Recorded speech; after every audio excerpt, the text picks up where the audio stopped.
वचन न मोडी बोलिले ते संतांची पायी हा माझा विश्वास। तुकाराम महाराज या अभंगामध्ये संतांच्या पायी माझा विश्वास आहे असं सांगतायत आणि पुढे असं सांगतायत की मी त्यांचा दास झालो आहे, सर्व भावे त्यांचा संतांचा दास झालोय। का? कारण काय? तर त्याचं कारण पुढच्या चरणात दिलंय की तेची माझे हित करीती सकळ। या जगात जन्माला आल्यापासून माझा जो काही जीवनात प्रवास सुरू झालो आहे त्या प्रवासात माझ्या आता अनुभवाला आलाय की माझं जर काही हित होणार असेल तर या संतांच्या पायी जर विश्वास असेल तरच माझं हित होणार आहे आणि म्हणून मी सर्व भावांनी त्यांचा दास झालोय आणि त्यांची जर का माझं कृपा मिळाली संतांची तर मग त्या गोपाळाची कृपा आपोआपच मला मिळणार आहे। जेणे हा गोपाळ कृपा करे, संतांना प्रसन्न करून घेतलं, संतांच्या वचनांवर विश्वास ठेवला, संतांच्या दाखवलेल्या मार्गावरून मी चालायला लागलो तर त्या गोपाळाची कृपा आपोआप मला मिळणार आहे। आणि ह्या वाटचालीमध्ये या प्रवासामध्ये संतांच्या वचनावर विश्वास ठेवून मार्गक्रमण करीत असताना आयुष्य जगत असताना जर मी दुःखी कष्टी झालो, मी जर थकलो भागली मज, मी जर का थकलो, मी जर का भागलो तर वाहतील कडे, हे संत मला कडेवर घेऊन जातील। अचूक यत्न करवेना म्हणून केले ते सजेना, आपला अवगुण जाणवेना काही केल्या। आपण संतांच्या पायी विश्वास ठेवून त्यांनी सांगितलेलं साधन करत तर असतो पण त्यात आपली कुठेतरी चूक होत असते आणि ती चूक आपल्याला कळत नाही। काय असतं, आपल्याला दुसऱ्यांच्या चुका लवकर कळतात पण स्वतःची चूक आपल्याला कळत नाही। हा एकाच नाही, सगळ्यांचं असं आहे, अगदी प्रत्येकाचं असं आहे। म्हणतात ना आपल्या डोळ्यातला कुसळ दिसत नाही पण दुसऱ्याच्या डोळ्यातला मुसळ लगेच दिसतं, नाही कुसळ दिसतं दुसऱ्याच्या डोळ्यात आणि आपल्या डोळ्यातला मुसळ दिसत नाही। केवढी मोठी चूक आपण करतो ती आपल्याला कळत नाही पण दुसऱ्याने केलेली बारीकशी चूक आपल्याला कळते आणि असं आपली चूक आपल्याला कळत नसल्यामुळे साधना मार्गामध्ये आपली जशी प्रगती व्हायला हवी तशी होत नाही आणि कधी कधी घसरगुंडी होते। मग निदान आपण एवढं जरी सांभाळलं ना की घसरगुंडी तरी होता कामा नये, मग प्रगती जरा हळूहळू झाली तरी चालेल कारण प्रगतीचा सोपान चढणं हे सोपं नाहीच आहे, कठीणच आहे। म्हणून त्याला धीर हवा, काय म्हणायचं त्याला, पेशन्स, ते लवकर समजतं पेशन्स म्हटलं की, तर तो धीर आपल्याला पाहिजे म्हणजे मग आपण पण असं करताना आपण ज्या वेळेला म्हणतो की संतांच्या पायी विश्वास ठेवला पाहिजे, संत वचनांवर विश्वास ठेवला पाहिजे, मग हे संत कोण? काय असतं, आपल्याकडे ग्रंथ पुष्कळ, ज्ञानेश्वरी, गाथा, गीता खूप, पण त्या दरवेळेला त्यातले सगळ्याचे अर्थ कळत नाहीत आपल्याला। अर्थ समजावून सांगणारा या जीवनातला प्रत्यक्ष गुरु कोणीतरी लागतो म्हणजे मग आपल्याला कळतं। आपण कीर्तन त्यासाठीच तर ऐकायला येतो की अभ्यास करून येणारे लोक इथे येतात मोठे मोठे, तर त्यांच्याकडनं आपल्याला इथे समजतं आणि मग आपल्याला तपासून बघता येतं की आपण जो अर्थ आपल्याला समजलाय तो बरोबर आहे की चूक आहे, म्हणजे हे या प्रत्यक्ष गुरूंचं काम आहे। पण जो कीर्तन करणारा आहे म्हणून तो संत झाला का, तर तो संत नाही झाला कारण त्याला तो कीर्तनकार असतो, त्याला स्वतःला जो अर्थ समजलाय तो सांगत असतो, तो बरोबर असेल किंवा चूक सुद्धा असेल। मग नक्की बरोबर कुणाचं धरायचं, कुणाच्या मागे जायचं? तर या जगामध्ये पुष्कळ संत आहेत, आपण बघतो प्रवचनकार खूप आहे, मग त्यातले खरे संत कोण आहेत हे सापडलं पाहिजे। नाहीतर एखाद्या ज्याला स्वतःलाच ब्रह्मज्ञान झालेलं नाही त्याच्या मागे आपण गेलो तर तो खाठी लागले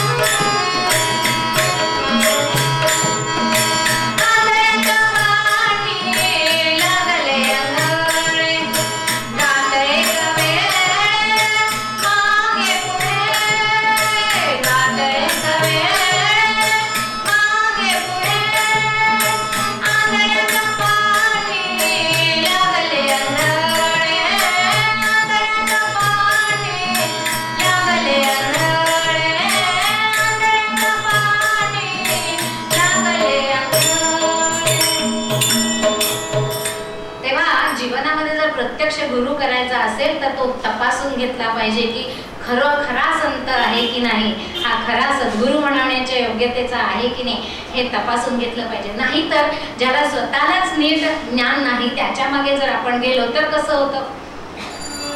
गंगोदक जरी झाले तरी मध्य भांडा आले, ते घेवोये काही केले विचारी पा. अहो ब्रह्मज्ञान हे तर सर्व जगाला हवंय. गंगोदक हे तर पवित्र असतं, पण जरी गंगोदक किती पवित्र असलं तरी उद्या कोणी मद्याच्या पेल्यातून ते द्यायला लागलं तर त्या गंगोदकाचं काम करील का हो? नाही काम करू शकणार. आणि म्हणून गंगोदक हे गंगे जलाचं जे पवित्र कलश असतो त्याच्यातूनच घेतलं गेलं पाहिजे. आणि म्हणून ज्यांच्या पाठीमागे आपल्याला जायचं ते संत आहेत की नाही ते तपासून घेतलं पाहिजे. कारण माळा घातल्या, टिळा लावला, टोपी घातली म्हणजे संत होत नाही.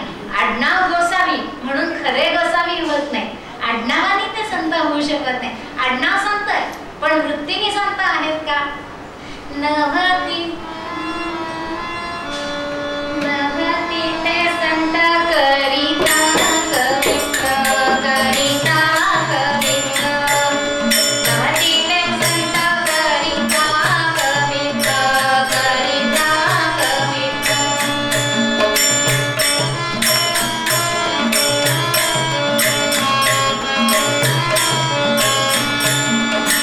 संतांचे ते आप्त नव्हती संत, संतांचे ते आप्त नव्हती संत. नव्हती ते संत करिता कवित्र, करिता कवित्र. नव्हती ते संत करिता कवित्र, करिता कवित्र.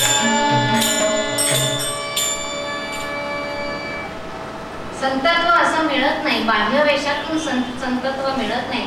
म्हणजे वृत्तीमध्ये ते संत असावे लागतात. मग आता संत ओळखायचे कसे? आम्हाला तर तो एकच मार्ग आहे हो की जे सतत परमेश्वराबद्दल बोलतात, जे सतत बाह्यकरी रूपाने बघितल्याबरोबर त्यांचं आपल्याला सगळं पोशाख वगैरे संतांचा असतो तसा दिसतो त्याप्रमाणे ते संत आहेत असं आम्हाला वाटतं. मग आता हे ओळखायचे कसे? कोण संत नाहीत हे तुम्ही सांगितलं, मग आता संत कसे ओळखायचे ते तरी सांगा म्हणाले. मग संतांची ओळखीची अविभाज्य शिकवण सांगून ठेवलेली आहे. समर्थ रामदास स्वामी म्हणतात, करी वृत्ती जो संत तो संत जाणा, दुराशा गुणे जो नव्हे दैन्यवाणा. जय जय रघुवीर समर्थ. करी वृत्ती तो संत जाणा म्हणजे आता ह्याच्यात आम्हाला काहीच कळलं नाही. सत्त वृत्ती ज्याची आहे तो संत जाणा तेच तर आम्हाला कळत नाही ना. म्हणून तर आम्ही विचारतो की संत कसे ओळखायचे. तर संत एखाद्याला आपण गुरु करून घेतला तर तो तपासून घेतला पाहिजे त्याच्या वृत्तीतून, त्याच्या आचरणातून, त्याच्या वागण्यातून. विवेकानंदांची ते ज्यावेळेला नरेंद्र म्हणून होते त्यावेळेला त्यांची ओळख झाली रामकृष्ण परमहंसांशी आणि मग हळूहळू ते त्यांच्याकडे जायला लागले. आणि एक दिवस ते तिथे राहिलेले असताना रात्रीच्या वेळेला रामकृष्ण परमहंस उठले आणि बाहेर चाललेले बघितले विवेकानंदांनी. त्याबरोबर विवेकानंदांच्या मनात आलं मध्यरात्री हे कुठे चालले बरं. त्यावेळेला त्यांचं नाव नरेंद्र होतं, कॉलेज तरुण होता तो, बरोबर आहे. लगेच ते उठले आणि त्यांच्या मागे मागे गेले की हे जातात कुठे. आणि ते तिथून नदीच्या काठावर गेले आणि तिथे बसून ध्यानस्थ बसले. निसर्गाच्या सान्निध्यात त्यांनी ध्यान लावलाय. आणि हे जेव्हा विवेकानंदांनी पाहिलं त्यावेळेला त्यांना स्वतःची लाज वाटली की एवढ्या संत वृत्तीच्या माणसावर मी शंका घेतली. असं त्यांना वाटणं योग्यच होतं. पण त्याचबरोबर त्यांनी जी परीक्षा केली तीही योग्य आहे. कारण मध्यरात्रीच्या वेळेला मनुष्य उठून जातो म्हटल्यानंतर ह्यांना वाटलं, मग त्यांनी तपासून घेतलं की ज्याला आपण गुरु केलाय तो 24 तास सद्गुणाने वागतो की नाही. नाहीतर दिवसा लोकांच्या समोर वेगळं. आपण बघतो ना टीव्हीत काही ठिकाणी दाखवतात, दरवाजे लावले की सगळी पळपळावर बाहेर काढतात आणि मग सगळं काय काय चालतं ते इथे नकोय सांगायला. अशी गंमत मग सांगितलेलं आहे. मग आम्हाला हे खरी वृत्ती जो संत तो संत जाणा, वृत्तीने तो संत व्हावा. मग ही वृत्ती तपासून कशी बघायची? तर त्याच्यासाठी सोपी युक्ती सांगितलेली आहे. काय सांगितलंय? यथा चित्तं तथा वाचो, यथा वाचस्तथा क्रिया, चित्ते वाचे क्रियायांच साधूनामेक रूपता. चित्त एका पदामध्ये ते म्हणतात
सुंदरदास म्हणतात. सुंदरदास असं म्हणतात, ज्या दिन ते सत्संग लियो तब त्या दिन ते भ्रम भाग गयो है. आमच्या मनातले सगळे भ्रम आणि सगळे संशय सगळे नाहीसे झालेले आहेत. और उपाय थके सब ही तब संत ने अद्वय ज्ञान दियो है.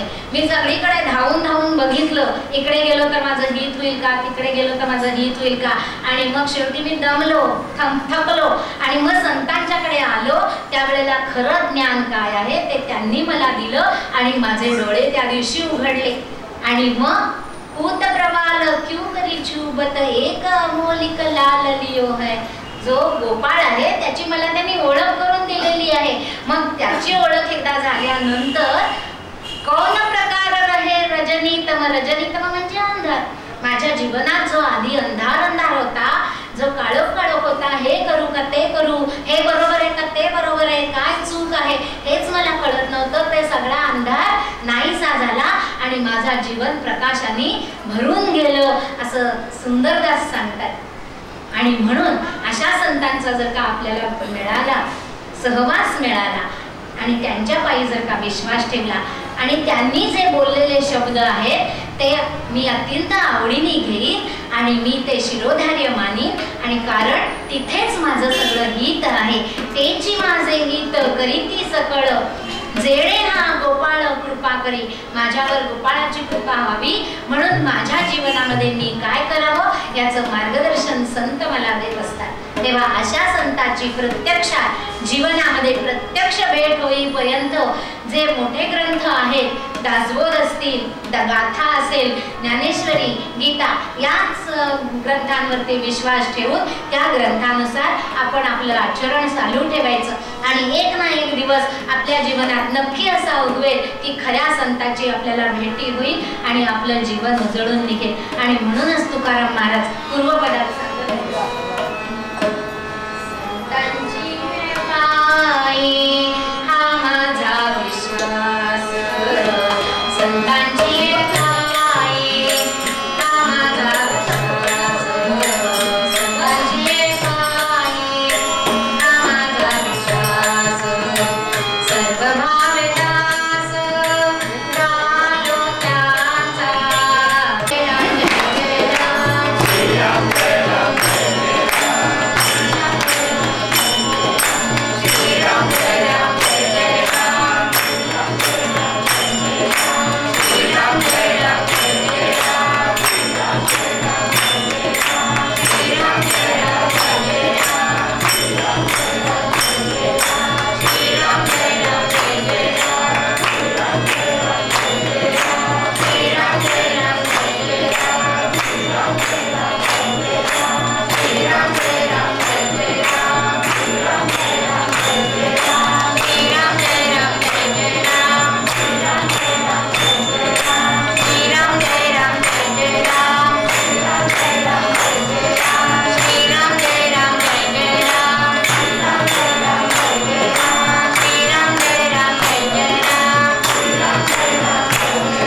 ठेवतात आणि संत वचनांप्रमाणे वागून आपल्या जीवनामध्ये जे धरून जातात आणि ते इतरांना सुद्धा कसं सहाय्यभूत होतात आणि मदत करतात, ते आता आपण आजच्या कथाभागात पाहूया.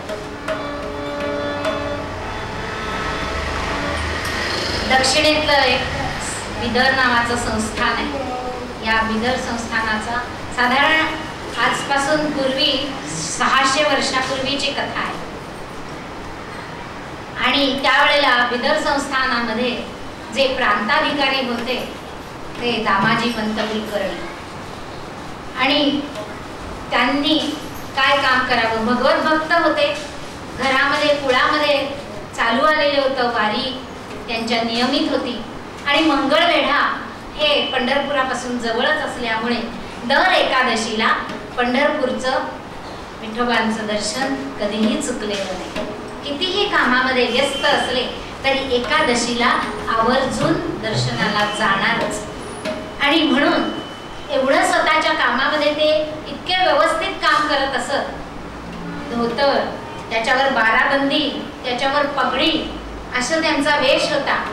आणि त्यांचा संबंध समाजामध्ये दरारा होता. नुसता समाजातच दरारा होता म्हणजे असं नव्हे, प्रेमयुक्त दरारा होता. सगळेजण त्यांना खूप मानत असत. पण समाजात होता असं नव्हे, तर बादशहाकडे सुद्धा होता. बादशहाचं सुद्धा त्यांच्यावर अतिशय प्रेम होतं. कारण इकडे तर त्यांनी मधला, आता बघा, यवन राज्यामध्ये मधली व्यक्ती म्हणून त्यांनी काम केलंय की आपल्या प्रजेला तर त्रास होऊ नये आणि बादशहाचं जे काय आहे त्याचं तर व्यवस्थित चालावं, म्हणून इकडे तर प्रजेलाही सुख करवील असं करावं आणि बादशहाला दाखवावं की आपण जे केलेलं आहे त्यामुळे तुझाच मोठेपणा समाजामध्ये कसा वाढत आहे हेही त्यांनी दाखवायचं. अशी ही बरोबर ते कसरत करत असत. त्यामुळे बादशहाकडे सुद्धा त्यांच्या दरबारात त्यांचं वजन जास्त होतं. दामाजी पंतांच्या शब्दाला मान होता. आणि असे हे दामाजी आणि व्यवस्थित कारभार करत होते, चोख व्यवहार. पण एक वर्ष काय झालं, दुष्काळ पडला. त्या भागात काय असतं बरं का, थोडासा जरी पाऊस पाणी पडलं ना, अमाप पीक येतं. थोडंसं पाऊस पडतो, पुरतो, पीक अमाप येतं. पण पाऊसच पडला नाही, मग असं होतं कधी कधी. त्या काळात 2-3 वर्ष सुद्धा दुष्काळ पडतो. पण सवय झालेली आहे की ह्या भागात पाऊसच कमी, त्यामुळे जेव्हा अमाप पीक येईल तेव्हा ते साठवून ठेवायचं, बळद त्याला म्हणतात. आणि मग ते 2-3 वर्ष तरी पुरेल अशीच योजना करायची.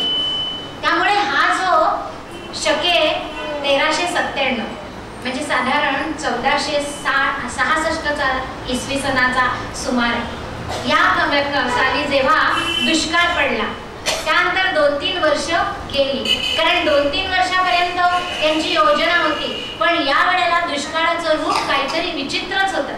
ते असं की ती 4थ्या वर्षी सुद्धा पाऊस पडला नाही, तरी कसं तरी टिकवलंय सगळ्यांनी. आणि 5वं वर्ष मात्र जाईना. अहो, गुरंढोरं मरायला लागले, लहान मुलं पाणी करायला लागले, घरोघरचं अन्न संपत चाललं होता. अशी अवस्था झाली. असा सलग सतत 7 वर्ष दुष्काळ पडला. आणि दामाजी पंतांना दिसत होतं की शेतसारा तर आपण घेऊ शकत नाही तर नाहीच, पण ह्या लोकांना अन्न हवंय. आणि त्याच वेळी त्यांना दिसत होतं की बादशहाची कोठारं मात्र धान्याने भरलेली आहे आणि आपली प्रजा उपासमारीने मरतेय दुष्काळामध्ये, हे त्यांना दिसत होतं.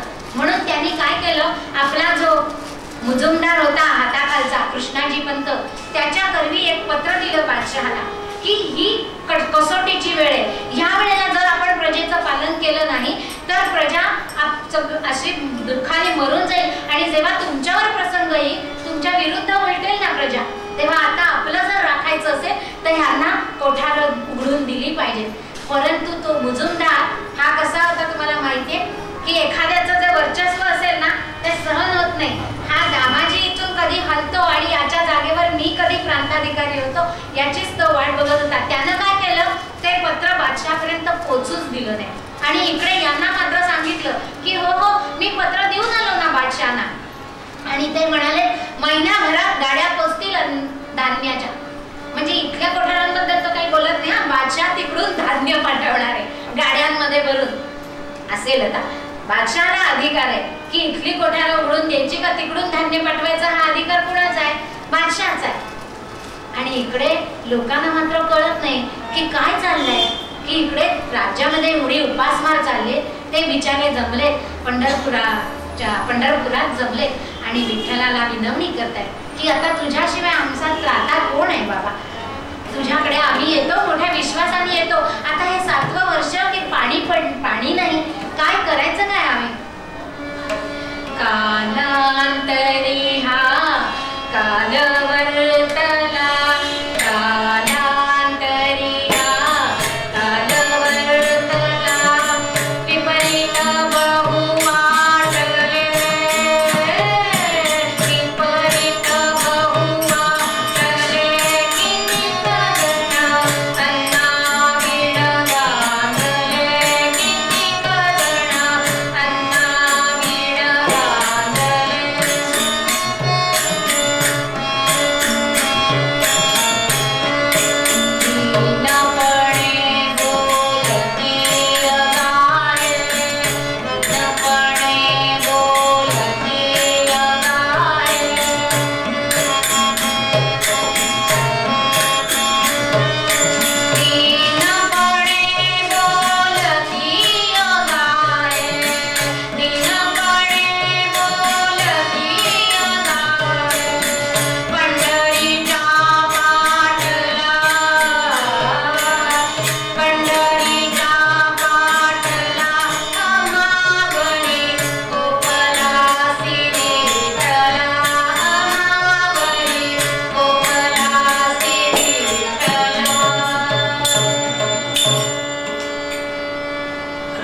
पंढरपूरच्या पाठला, अरे तुझं दर्शन आम्ही कधीही चुकवलं नाही आणि नेहमी तुझी वारी करत आलेलो, तुझ्यावर विश्वासून इतकं आयुष्य.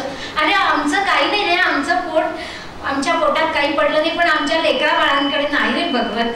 तूच आता काहीतरी कर, तुझ्याकडे नाही आम्ही आमचं दुःख सांगणार तर आम्ही कुणाला सांगणार? असं चाललेलं आहे. विठ्ठलाकडे मागणं मागतात. आणि त्याच वेळेला त्यांच्यापैकी एक जण म्हणाला की मी असं ऐकलं होतं की दामाजी पंत काहीतरी धान्याची व्यवस्था करणार आहेत, आपण त्यांनाच विचारायला जाऊया. आणि मग हे सगळे निघालेले आणि गुहानी विठ्ठल विठ्ठल विठ्ठल विठ्ठल विठ्ठल म्हणा, विठ्ठल विठ्ठल जय हरी विठ्ठल, विठ्ठल जय हरी विठ्ठल,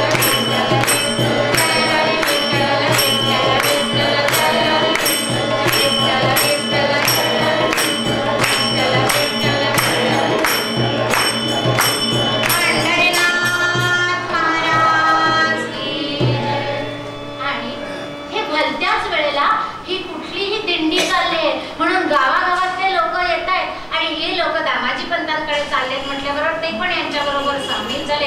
आणि असे बरीच लोक दामाजी पंतांच्या घरी इकडे अंगणात येऊन दाखल झाले. सकाळचं सगळं आवरलेलं आहे आणि दुपारच्या वेळेला सगळं देवाची पूजा झाली, नैवेद्य दाखवून झालाय आणि काऊ घास घालायचा आणि मग आत येऊन जेवायला बसायचं भोजनासाठी. आणि म्हणून ते बाहेर गेले. इकडे आतमध्ये सावित्रीबाई पानं घेऊन वाट बघतायत, ते आत्ता आतमध्ये येतील, मग आतमध्ये येतील. आणि इकडे बाहेर एकदम मोठ्याने जयघोष, जय जय रघुवीर समर्थ, ही सगळी लोक विठ्ठलाकडून आले हे कळलं त्यांना. पंढरपूरहूनच आलेत म्हटल्यानंतर काय आपलं सांगणं आहे? तर म्हणाले गोळाभर अन्न दुपारच्या वेळेला, पोटात किती दिवसात अन्न गेलेलं नाही. तेव्हा ते म्हणाले ठीक आहे, करतो काहीतरी व्यवस्था. अहो ऐका वेळेला अतिथी पण 1-2 हे कितीतरी होते, पण तरी सावित्रीबाई घाबरल्या नाहीत. त्यांनी आजूबाजूच्या बायकांना गोळा करून आणलं आणि आपल्या घरात जे काय होतं नव्हतं ते धान्य सगळं रांधलं. फार काही नाही, पण म्हणाले आयत्या वेळेला आमटी भात नक्की वाढेल. आणि मग अंगणामध्ये पत्रावळी मांडले आणि आमटी भाताचे भोजनाची सिद्धता झाली. सगळे पानावर बसले आणि सीताकांत स्मरण जय जय आणि सगळे बसले पानावर आणि ते सांगतायत सावकाश होऊ दे म्हणून पंक्तीतून फिरतायत. पण कोणाच्याही हाताने घास उचलवलेला तोंडात जात नाही. काही जण जेवतायत, काही जण भराभरा जेवतायत, खूप दिवसांनी अन्न दिसलंय, पण काही जणांच्या तोंडात घास जात नाही. तेव्हा म्हणाले अहो नाही तिसरा पदार्थ केला, आयत्या वेळेला फक्त भात आमटीच वाढली, गोड मानून घ्या. ते म्हणाले तसं नाही हो, आमचे घरी म्हातारे आई बाप आहेत, आमची लेकरं वाढ आहेत, त्यांचं आम्हाला आठवण येते आणि घशाखाली उतरत नाही हो खास. तेव्हा दामाजी पंतांना म्हणाले मी समजतो काय ते, पण आत्ता तुम्ही जेवा, मग मी बघतो काय व्यवस्था करता येईल ते. आणि त्यांना जेवायला सांगितलेलं आहे, भोजनाला सुरुवात करून दिली आणि आत येऊन सावित्रीबाईंना म्हणतात की मी बादशहाला पत्र तर पाठवलं होतं, पण बादशाकडनं निरोपही आला होता की धान्याच्या सगळ्या गाड्या पाठवतो, गाड्या पण आल्या नाही, आता काय करायचं. मला असं वाटतं माझ्या हातामध्ये या चाव्या आहेत, गंगा आणि जमुना नावाची 2 कोठारं धान्याने भरलेली, ती आपण ह्यांना उघडून द्यावी. त्यावेळेस त्या म्हणतात बादशहाचा आपल्या हातात हुकुमनामा नाही आणि उघडून द्यायचं, त्याचे परिणाम काय होतील. ते म्हणतात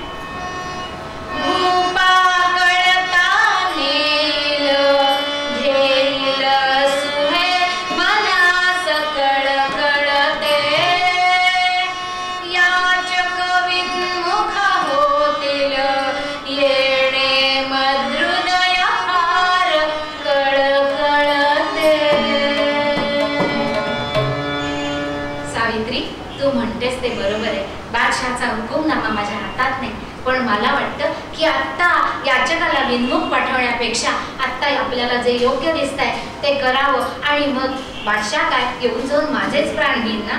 अगं एवढी प्रजा सगळी अन्नान्न दशा करून मरण्यापेक्षा माझ्या एकट्याचे प्राण गेले तर बेहत्तर आहे, त्यात काय एवढं दुःख मानायचं कारण आहे. आणि मग आपल्याला जे योग्य वाटतं ते जरूर करावं, मी आपल्या वचनाच्या बाहेर नाही असं सांगितलंय. आणि मग त्या किल्ल्यात घेऊन ती 2 कोठारं उघडून दिले आणि मग सगळे घुसलेत आतमध्ये धान्य घ्यायला. आपल्याला माहितीये नुसतं रॉकेल आलं असं कळलं रे कळलं की केवढी मोठी रांग लागते. रॉकेल तर सांडतं, इथे सांडायचा प्रश्न नाही. धान्य काय हातात असेल ती, टॉवेल असला टॉवेल किंवा पंचा असला पंचा, काही असेल काही नाही तर धोतरच सोडलंय, त्या धोतरातच भरायला घेतली आणि काहीतरी हवं ना न्यायला. आणि मग आतमध्ये जे गेले त्यांना बाहेर येतात नाही, कारण बाकीच्यांना बाहेरच्यांना वार्ता लागल्याबरोबर ते धावलेत. अशी मोठी तिथे झुंबड उडाली आणि अशा रीतीने धान्य लुटतायत. आणि इकडे तो मुजुमदार बघतोय काय चाललंय ते. ऐसे 1 मास पर्यंत लुटिती जनधान्य समस्त, ते वृत्त राजमंदिरात सत्वर प्रगट जागले.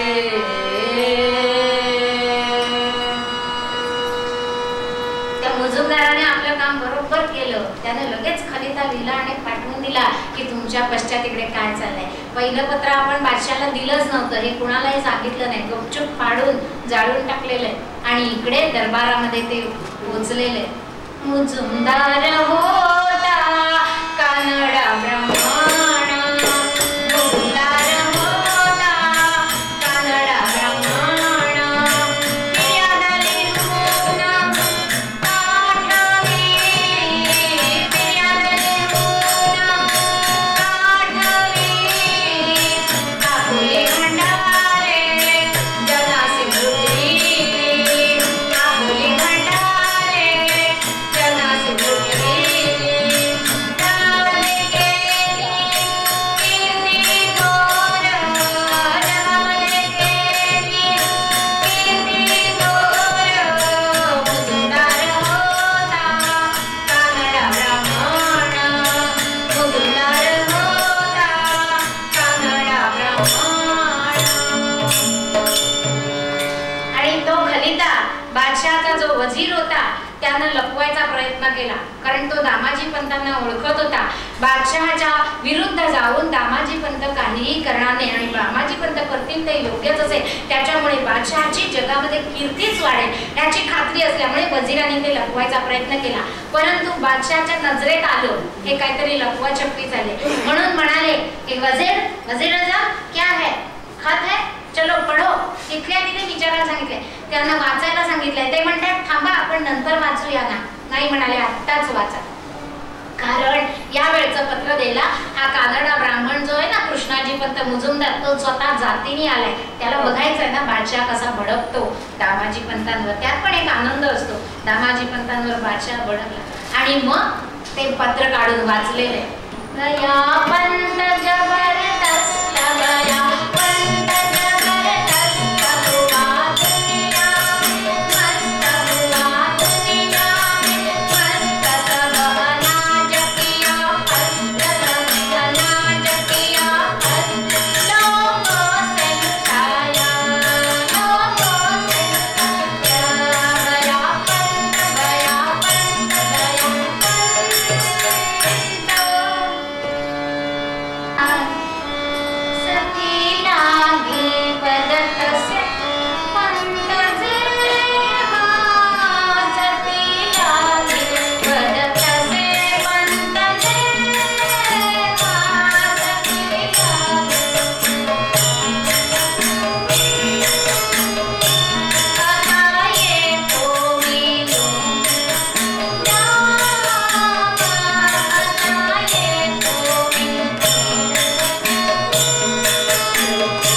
शब्द आर्यमध्ये 3 ठिकाणी वापरतात.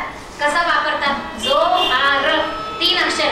बघा लक्षपूर्वक ऐकायचं. 3 ठिकाणी कसा जोहार शब्द येतो? त्रैलोक्य वंद्य मिरवी, जो त्रैलोक्याला वंद्य आहे, जो त्रैलोक्यात सगळे लोक ज्याला नमस्कार करतात. त्रैलोक्य वंद्य मिरवी, तुळशीचा निज गळ्यात जोहार, तो हा रमण रमेचा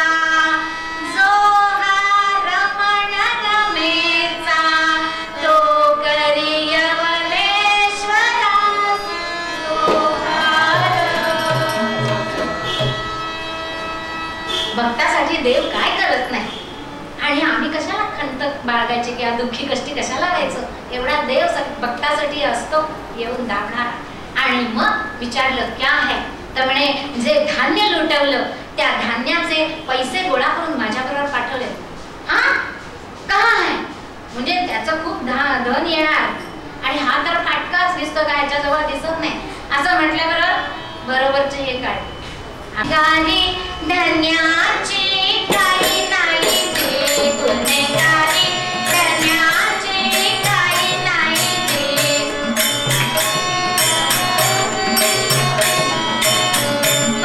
काळामंदी गजा मुली म्हणू लागली मार, काळामंदी गजा मुली म्हणू लागली मार. वाटारावर धान्य लुटविलं करून दिलं विचार.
मंदिरामध्ये आलेले आणि मंदिरामध्ये आल्यानंतर पंढरीनाथाला नमस्कार केलेला आहे आणि सांगितलंय की देवा तुम्ही ज्या यांना आता दर्शन द्या आणि माझी एवढी विनंती मान्य करा. एवढं माझ्यासाठी तुम्ही केलं, आता हे एक काम करा. आणि मग पंढरीनाथाने तिथे करकटेवरी समचरण सुंदर असं दर्शन दिलेलं आहे. तर म्हणे हे नाही, मला विठू महाराजच दर्शन घ्यायचं आहे असं सांगितलंय. तेव्हा मग सांगितलंय की त्यांना जसं दर्शन घ्यायचंय तसं दर्शन आपण घ्या. आणि मग भक्तांसाठी त्रैलोक्याचा राजा चला महार भक्त दादा, महार भक्त दादा झाला महार भक्त दादा. अति काठी परिवाणा काही पंढरीचा राणा, पंढरीचा राणा घाली पंढरीचा राणा. डोंगरची वारी काके डोंगरी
बादशाह म्हणाला की खरोखर तुम्ही पंढरीनाथासाठी इतके वेडे का होता ते मला आज कळलं.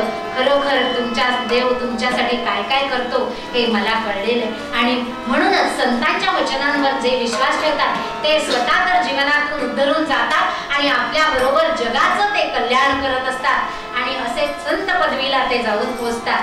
आणि म्हणून तुकाराम महाराज पूर्वपदात म्हणतात संतांची